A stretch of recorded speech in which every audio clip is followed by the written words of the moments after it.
చేసినటువంటి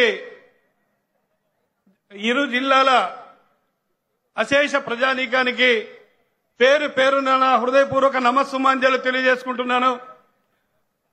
ఈరోజు super 6 super hit అనేటువంటి ఒక విజయోత్సవ సభను ఈరోజు ఇక్కడ నిర్వహించుకోవడం జరుగుతోంది. ఈ సందర్భంగా అనేక విషయాలు మనకు పెద్దల ద్వారా తెలుస్తాయి.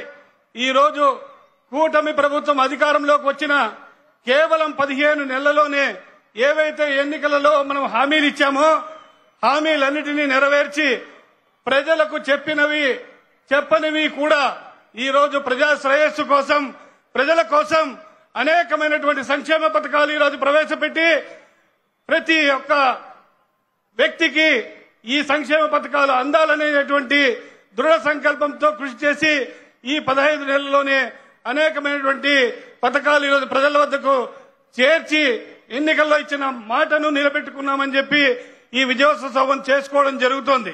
మొట్టమొదట స్వర్గీయ నందమూరి తారక రామారావు గారు పింఛను పథకాన్ని మన రాష్ట్రంలో తీసుకురావడం జరిగింది. 35 రూపాయలతో ఆ రోజు పింఛను ప్రారంభిస్తే నవ్యాంధ్ర నిర్మాత నారా చంద్రబాబు నాయుడు గారు దాన్ని 75 రూపాయలతో ప్రారంభించారు. కానీ 2014 కాంగ్రెస్ ఎన్నికల్లో వాటిని 200 రూపాయలు చేస్తామని చెప్పి ఆ రోజు శుష్క వాగ్దానాలతో అధికారంలోకి వచ్చిన కాంగ్రెస్ పార్టీ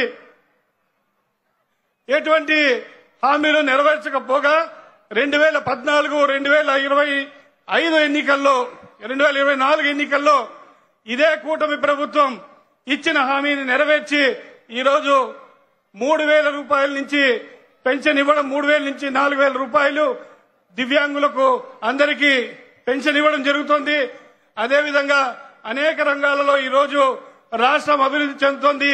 దీనికి కేంద్రం సంపూర్ణ సహాయ సహకారాలు అందిస్తూ రాష్ట్ర అభివృద్ధికి ఈరోజు అమరావతి అభివృద్ధికి కూడా కట్టుబడి పనిచేస్తుందని తెలియజేసుకుంటూ నాకు ఈ అవకాశం ఇచ్చిన అందరికీ నా హృదయపూర్వక ధన్యవాదాలు తెలియజేసుకుంటూ భారత్ మాతాకి